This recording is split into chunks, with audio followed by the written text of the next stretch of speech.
What's going on, you guys? Slim here to bring you guys my updated Dogmatika Invoke deck profile for the end of this October 2020 format, as well as my last video as a 29-year-old. Probably by the time you guys see this, your boy, I hit 30. I know I don't look it, but I did it. Anyways, as always, if you guys are new here, consider subscribing, hit that notification bell. You guys will be notified when I stream over on Twitch. Link is in the description. As always, if you want to purchase any of these cards, please use my TCG player link in the description below. A portion of what you spend goes back to the channel. It helps me out, and I really do appreciate it. And last but not least, if you want to further support me in the channel, please consider joining my Patreon. We got 4 different tiers, nothing over $10, a bunch of awesome rewards. This is the deck that I have been using against my patrons as one of the rewards for those that join my highest tier. I played against several of them, and they all know that this is the deck I have been playing, so they have bared witness to how powerful this deck is. And you guys know, anything with Alistair, your boys gotta play it. Smash that like button as always, you guys. Comment anything down below, it really helps the algorithm. We're gonna get into it. This is my current deck that I am playing right now. If I could play in remote duels, if I could play in anything, this is the list I'm playing. I absolutely love it, and hopefully you guys do too. We'll hop into it. You guys know with Dogmatika Invoked, you know your boys always got to represent on this beautiful Grand Maju match. Shout out to my boy Yishan. So I'm presenting the deck in a new way. Some of you guys actually suggested this, that I kind of break it into portions. So I'm trying it for the first time ever. If you guys do like that, please communicate that to me. You know, smash that like button as always.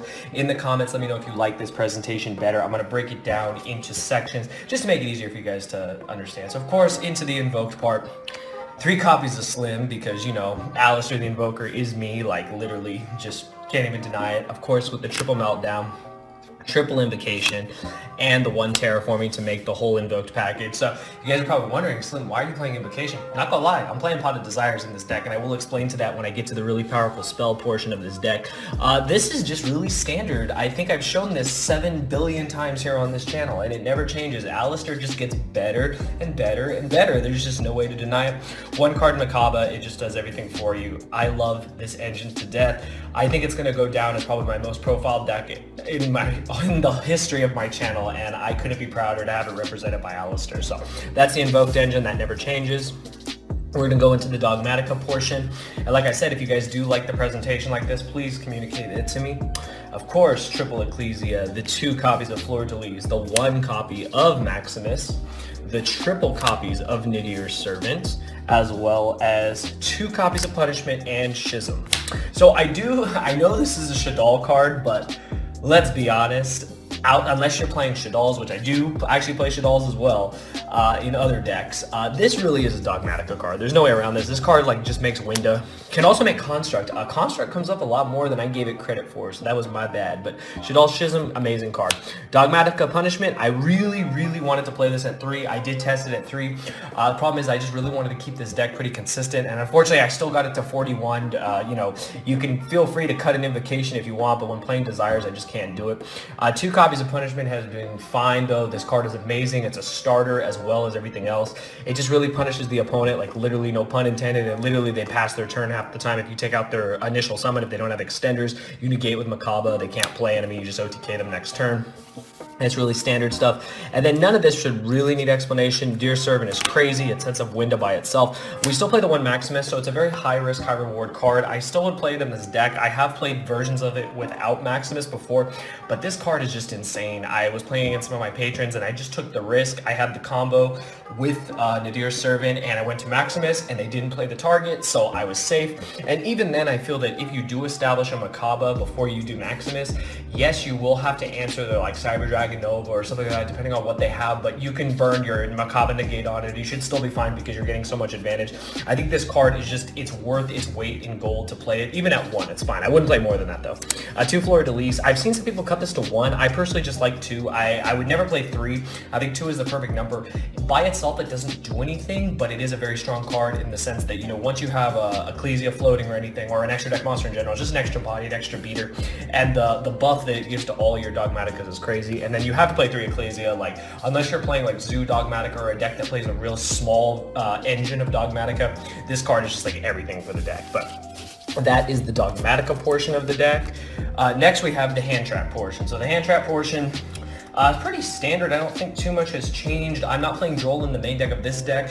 I've thought about it, I've tested it, it just didn't do enough for me. It's not like Mech Knight Invoke that consistently OTKs and always wants to go second and stop the opponent. So for that reason, we decided to just play what I felt were still the next best set of hand traps. So I've got the Gamma Driver package, the Ashes, and the Imperms. So all of this, I mean, you guys have seen this all before. Gamma's still amazing, gets the problem off the board, is a hard negate, you guys already know. Ash Blossom, I know I didn't play it in Mech Knight Invoke. I know a lot of people talked about that. The reason was that deck plays a lot differently than this deck. That deck just shoots out a bunch of extenders, just tries to OTK the opponent all the time. It also plays Dragoon. I'm actually not playing Dragoon in this build, so let that be a key point. I decided to cut Dragoon. I understand why a lot of you said, you know, you didn't like it in the deck. I personally loved it in the deck, but the more I tested it, the more I could see the issues with it. I wanted to play like more combative cards. I didn't want to add more bricks to the deck, so I decided to cut it. I felt that Dragoon is very strong and you can play it, and you guys know I always have a build with it, but I decided for this build, you know, I'm going to listen to the subs, I'm going to try it without it, and I've had a lot of success without it.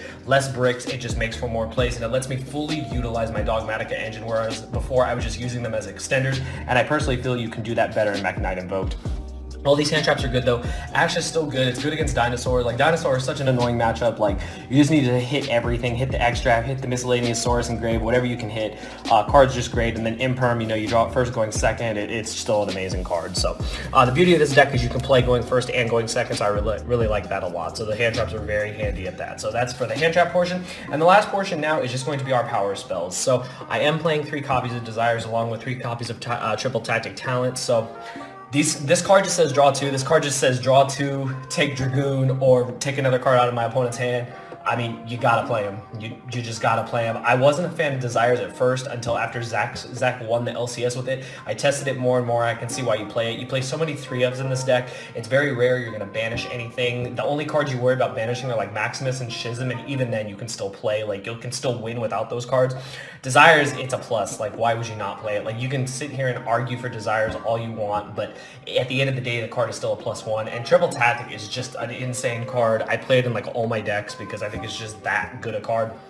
And then the last power spell that I really, you know, have been liking a lot more is the 3 copies of Forbidden Droplets. So I have played this before in pretty much all the decks outside of like Mech Knight Invoked. I didn't play it.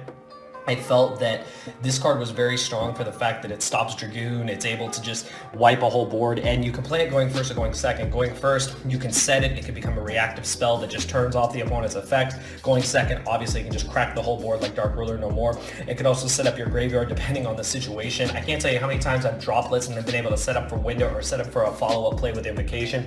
I think this card is insane. I've noticed more and more lists are starting to play it again, and I think the card is very strong, and the fact that you don't lose your battle phase or anything off it just makes it worth its weight in gold. But that is it for the main deck, you guys. Those are the power spells and the end of the deck. Hopefully you guys did like that new format of the profile. If you do, definitely communicate that to me. And now we're just going to go to the extra deck real quick. As always, the side deck, it's going to be over on Patreon, so consider joining. Anything with the $3 tier or higher gets you into the exclusive videos, so definitely check it out.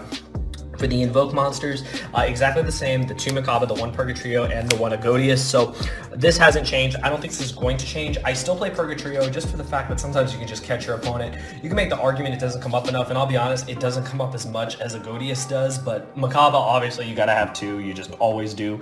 I just felt that, you know, I wanted to have Purgatrio there because there are some games you can just steal with Purgatrio. It's just being able to wipe the whole board, attack everything, and deal a bunch of damage is crazy.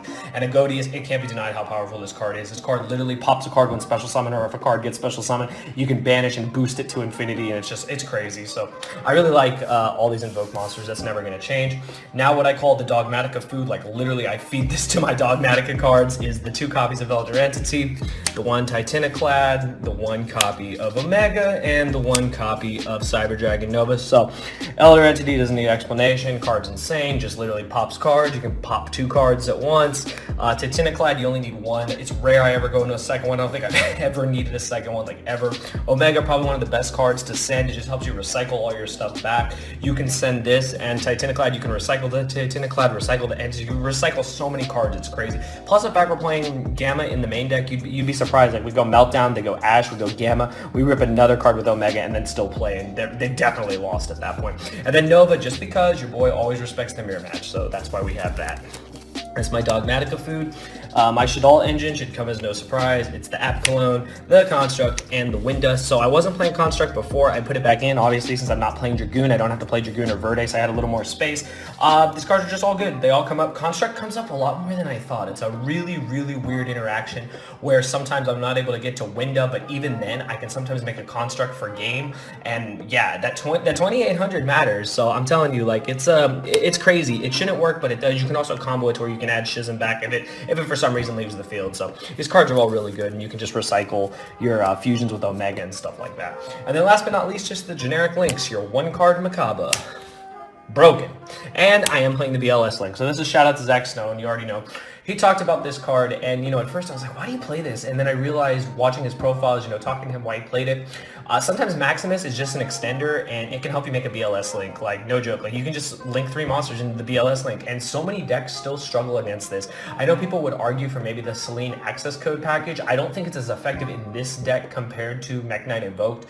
I think that you just don't have the extra deck space because you still have to respect all the Dogmatika food and all the Invoke monsters. But this card's been really good. It's one of my favorite links in the game, so there's no reason why I wouldn't play it in this build. But that is the video, you guys. Hopefully you guys did enjoy this new, I guess, newish way of showing you guys the list. I really do like, this deck in general. Is one of my favorite decks. It's the deck I've been playing with my subscribers as well as with my patrons. I just really enjoy what this deck brings to the table. I think it's a very strong deck. I think it's very well positioned in this format. And while it may not be considered the best deck, I still think it's easily one of the better decks of the format. You guys should definitely test it out. You guys will see why it's so powerful and what it brings to the table. But please let me know your thoughts in the comments below, what you think of the deck. Any changes, anything you're trying that I didn't talk about, definitely let me know. I think the deck is amazing. I think it's just going to get better with more sets, and we're going to see a lot more crazy stuff happening. But that's all for today, you guys. Smash that like button if you guys enjoyed. Consider joining Patreon to further support the channel. Consider buying the cards with the TCG player link, and let me know your thoughts on Dogmatika Invoked for this current format. And as always, I will see you guys next time. Thank you for watching.